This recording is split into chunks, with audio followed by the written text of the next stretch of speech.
This is problem 6-24. It's on page 315. The Department of Energy projects that between the years 1995 and 2010, until this information is dated, the United States will need to build new power plants to generate an additional 150,000 megawatts, that's 150 gigawatts, of electricity to meet the increasing demand for electric power. One possibility is to build coal-fired power plants, which cost $1,300 per kilowatt to construct and have an efficiency of 40%. Another possibility is to use the clean-burning integrated gasification combined cycle plants where the coal is subjected to heat and pressure to gasify it while removing sulfur and particulate matter from it. The gaseous coal is then burned in an exhaust turbine, in a gas turbine, and part of the waste heat from the exhaust gases is recovered to generate steam for the steam turbine. Currently, the construction of IGCC plants costs about $1,500 per kilowatt hour, or per kilowatt, but their efficiency is about 48%. The average heating value of the coal is about 28 million kilojoules per ton. That is 28 million kilojoules of heat is released when 1 ton of coal is burned. If the IGCC plant is to recover its cost difference from fuel savings in 5 years, determine what the price of coal should be in dollars per ton. And this is a topic that's really interesting to me. Of course, if you're in 320, we've toured the gasification plant out on Cane Run Road, thanks to LG&E, which we really appreciate. And they have a combined cycle up and running. They had an old coal-fired power plant there that was not economical to retrofit to meet EPA's current conditions or whenever they decided to build a new plant.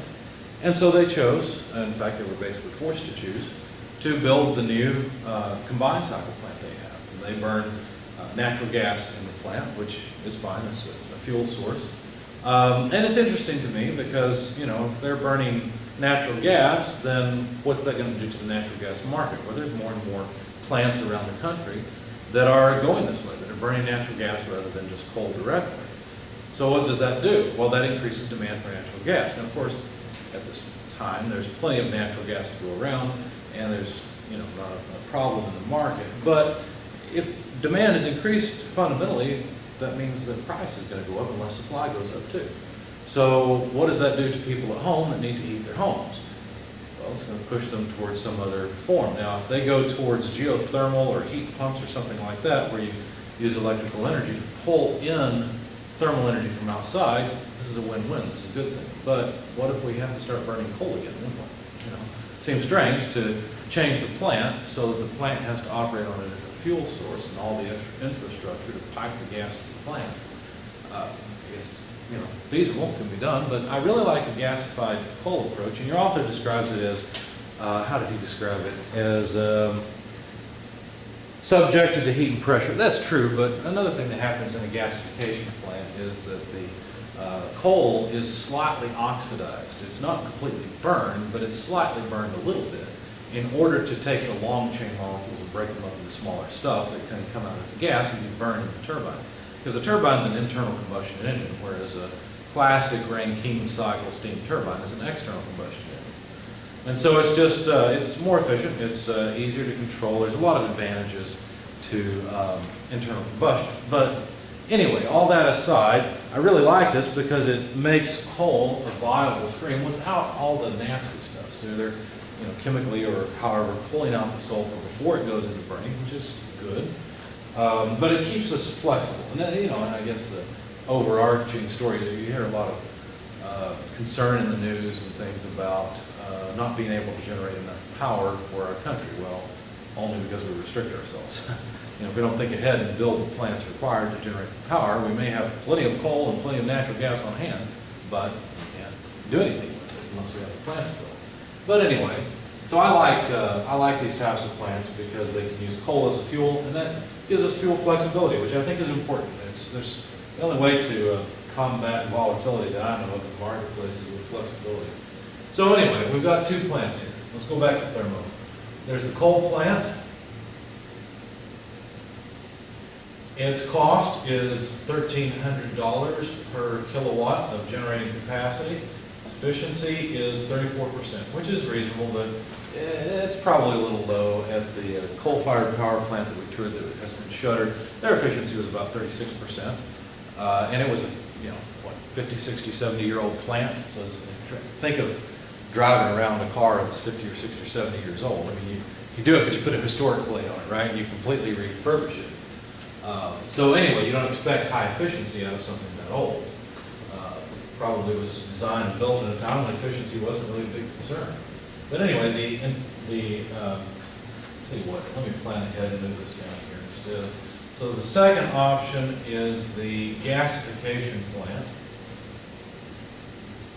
Its cost of those along here is $1,500 per kilowatt. Of course, a real analysis would be much more in-depth than this. Its efficiency 45%. Now, they're running on natural gas, like I said, and they claim efficiency is over 50%, which I believe is possible. Of course, we start up and shut down and all the different things that can happen. In a real system, your efficiency is going to vary a bit, probably quite a bit.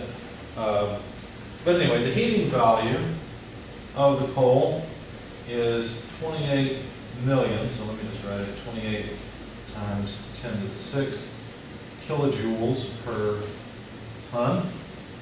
And the recovery period is 5 years. So we're supposed to compute what is the cost of the coal in dollars per ton before we break even on the two. Okay, so, or no, not break even. This is to recover the more expensive plant cost in 5 years. Okay, well, the coal plant, analyze it first. That would be $1,300 per kilowatt times the 1.5 times 10 to the, let's see, now I've got eighth here. It seems like it should be 9. Let's see, 3.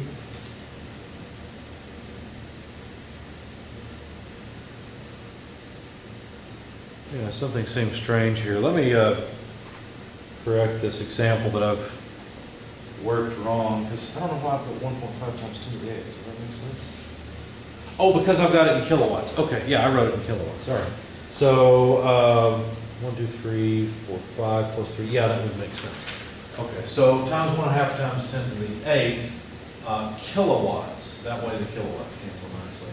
Anyway, this comes out to 1.95 times 10 to the 11th dollars. That's a lot of dollars.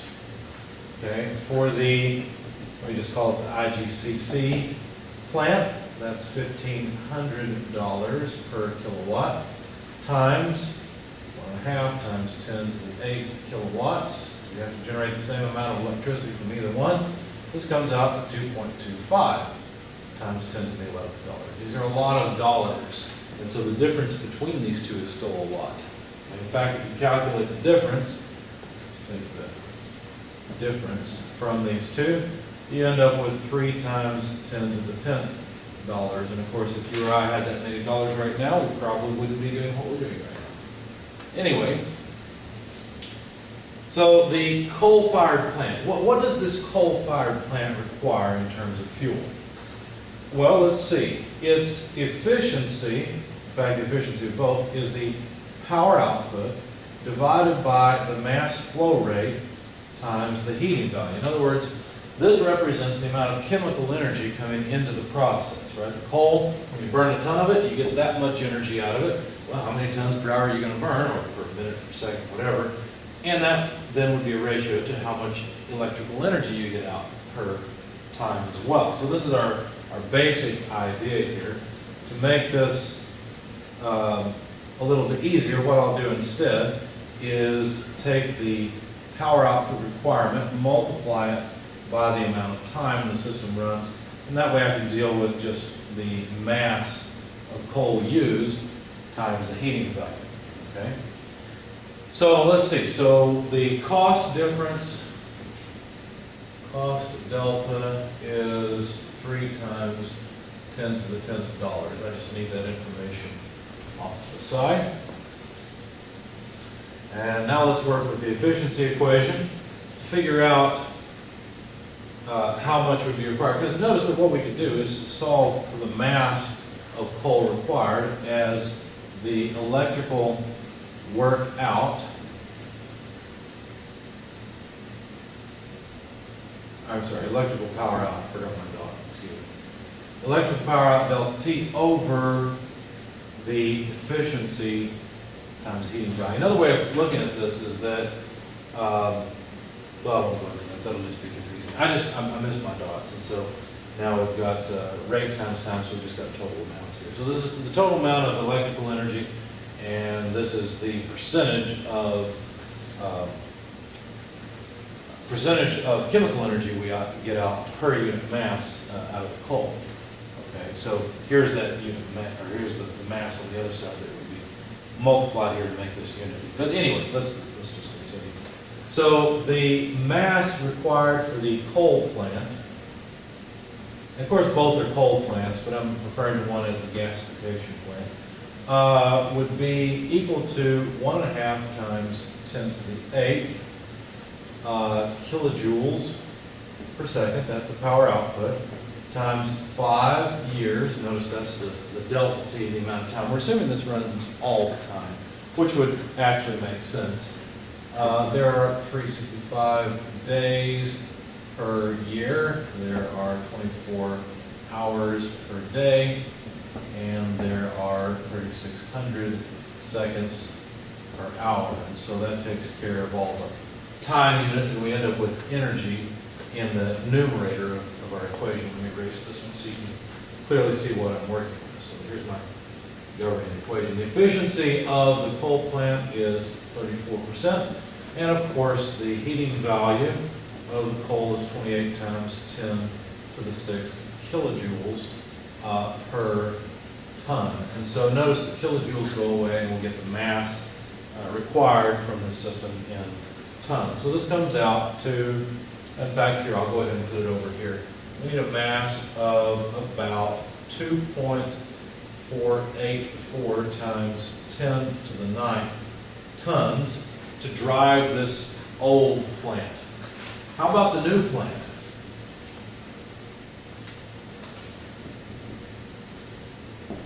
Well, it still has to produce the same amount of energy over the same amount of time. There's still just 365 days in a year, etc.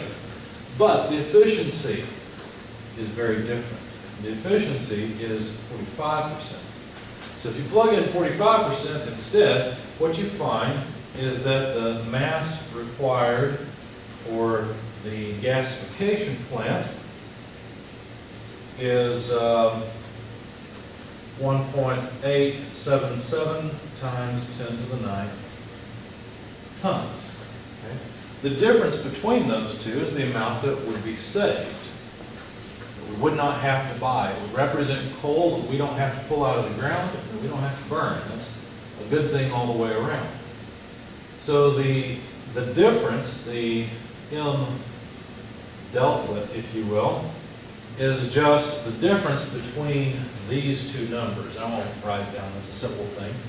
The result is 6.07 times 10 to the 8th tons. That's a lot of coal to save in a year. Okay? So for capital recovery, what we have to do is say the coal cost should be equal to the capital difference divided by the coal difference. And you'll see how this works when you see the units that come into play. The capital difference is 3 times 10 to the 10th dollars. Okay? The amount of coal difference is 6.07 times 10 to the 8th tons. Okay?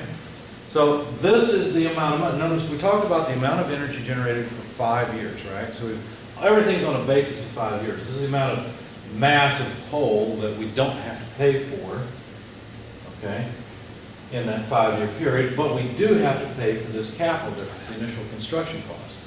So what would the cost of the coal have to be? Well, this comes out to about $49.42 per ton. And something interesting about this, regulated utilities have to do these sort of analyses in order to determine whether or not they're allowed to build a plant like this. Now, and you can say what you want.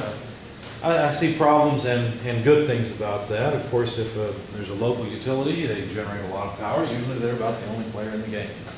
So how do you make sure that they don't monopolize and start gouging people because people can't get their electricity anywhere else? What do you do? Well, I understand then the need for regulation. To me, that's the primary reason for it. But, that's of course just an opinion.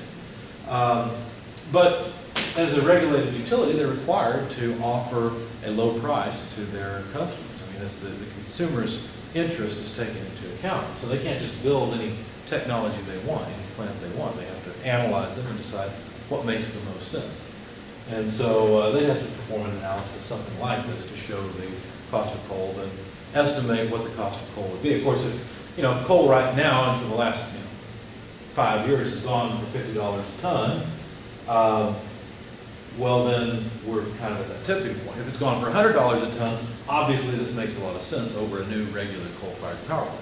But there would be other plants in the mix as well, like one that burns natural gas or a nuclear plant or whatever you can imagine that should be considered.